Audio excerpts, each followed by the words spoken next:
பாப்பா என்று வழக்கப்படுத்திக் கொள்ளு பாப்பா.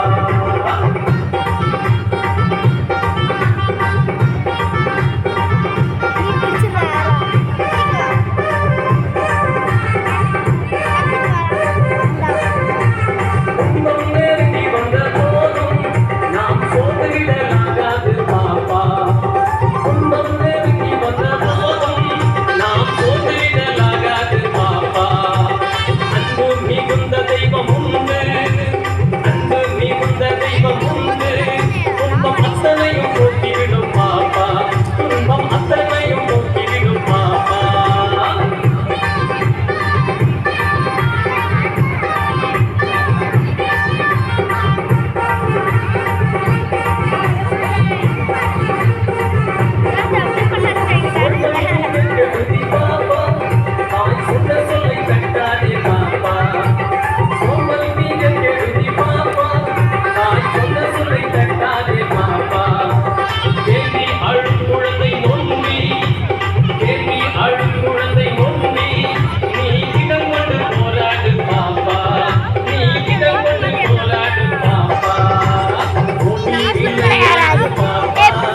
நீ ஓய்ந்திருக்கலாகாது பாப்பா.